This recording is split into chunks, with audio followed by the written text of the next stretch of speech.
Baba Yaga, souvent décrite comme une vieille sorcière mystérieuse vivant dans les profondeurs des forêts russes, est l'une des figures les plus complexes et captivantes du folklore slave. Elle est à la fois crainte et respectée, et son image incarne une dualité fascinante, celle de la bienfaitrice et de la destructrice. Baba Yaga n'est pas seulement une sorcière, elle est une force de la nature, un esprit ambivalent et une gardienne d'anciens savoirs, tout en étant une figure maternelle à la fois effrayante et sage. L'origine du nom, Baba Yaga, est riche en signification. En russe, Baba est un mot familier désignant une vieille femme ou une grand-mère. Cependant, il peut aussi revêtir des connotations péjoratives, suggérant une femme acariâtre ou désagréable.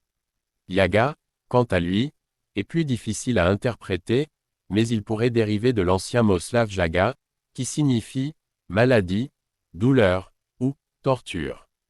Ensemble, le nom, Baba Yaga, pourrait être compris comme la vieille femme terrifiante ou la grand-mère du mal. Baba Yaga apparaît dans de nombreux contes populaires slaves, notamment en Russie, en Ukraine et en Pologne. Ses origines remontent à une période pré-chrétienne, où elle était probablement une déesse ou un esprit de la nature. Avec la christianisation de la Russie, son rôle a évolué, devenant plus ambigu et inquiétant. Toutefois, elle conserve des traits des anciennes divinités de la fertilité, de la nature et de la mort. Baba Yaga est généralement représentée comme une vieille femme hideuse, avec une longue et maigre silhouette, un nez crochu et des dents de fer. Elle a l'apparence d'une sorcière classique, mais elle possède des caractéristiques plus distinctives. Ses jambes sont souvent décrites comme étant en os, la rendant à moitié morte ou squelettique. Ses cheveux sont désordonnés et gris, et elle est parfois si vieille que sa peau semble s'être fanée jusqu'à devenir semblable à de l'écorce d'arbre. L'une des caractéristiques les plus célèbres de Baba Yaga est son habitation.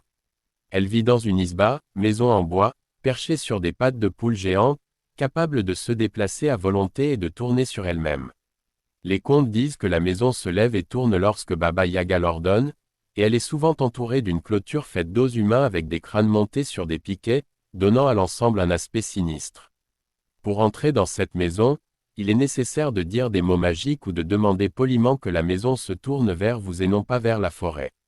La maison de Baba Yaga est un symbole fort dans le folklore slave. Elle représente la frontière entre le monde des vivants et celui des morts, un lieu où les lois normales de la nature et de la société ne s'appliquent plus. Le fait que sa maison soit, sur des pattes de poule, pourrait aussi être lié à une symbolique chamanique, où les chamans slaves utilisaient des animaux pour représenter des voyages entre les mondes spirituels.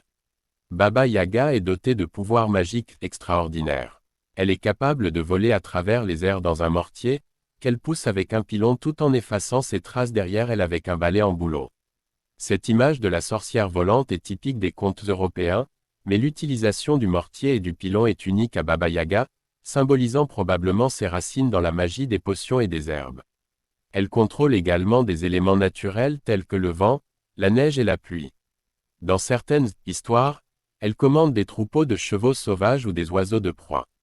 Baba Yaga peut aussi transformer des gens en animaux ou en objets et est connue pour concocter des potions et des breuvages magiques, souvent à des fins mystérieuses ou maléfiques. Malgré sa nature effrayante, Baba Yaga n'est pas toujours maléfique. Comme toute grande figure mythologique, elle est ambivalente et complexe. Elle peut être cruelle et dévorer ceux qui osent la défier ou ne respectent pas les traditions et les règles, mais elle peut aussi offrir des conseils sages et précieux, et même récompenser ceux qui se montrent courageux, intelligents et respectueux.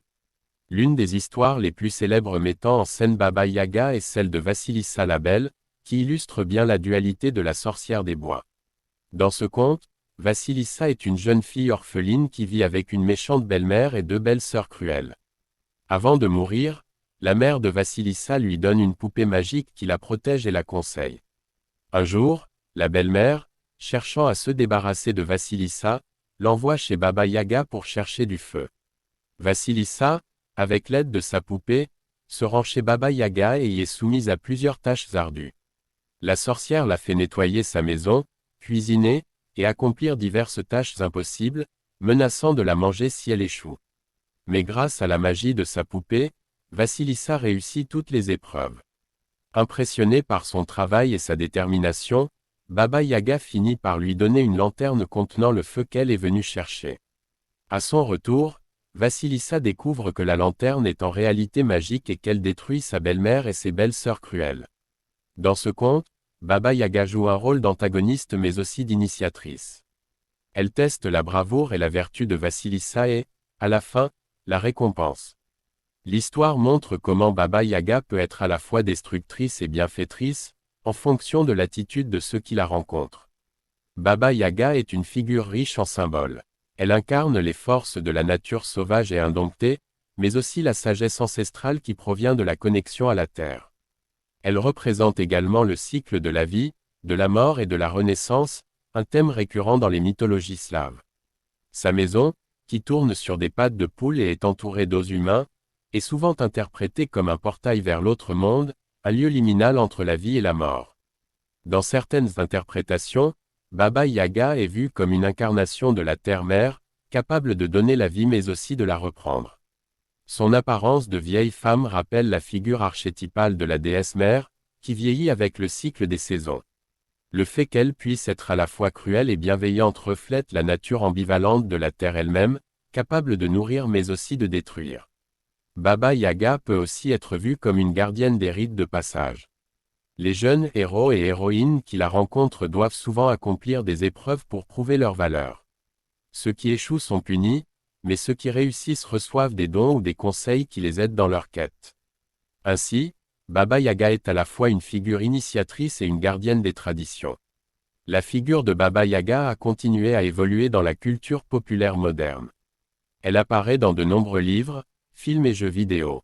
Elle est souvent représentée comme une sorcière méchante, mais les auteurs contemporains explorent également sa complexité, la dépeignant comme une figure plus nuancée, à la fois protectrice et redoutable.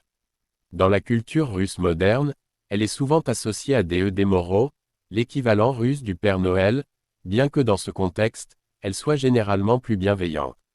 Elle est parfois présentée comme la grand-mère ou la vieille conseillère de Déu des Moraux, soulignant son rôle maternel et protecteur. Baba Yaga est une figure légendaire qui dépasse la simple image de la sorcière maléfique. En tant qu'esprit de la forêt et gardienne des mystères, elle incarne la nature sauvage, les cycles de la vie et les épreuves nécessaires à la transformation personnelle. Ces récits, toujours fascinants, ont traversé les âges, offrant des leçons de morale complexes sur le respect de la nature, la sagesse et le courage.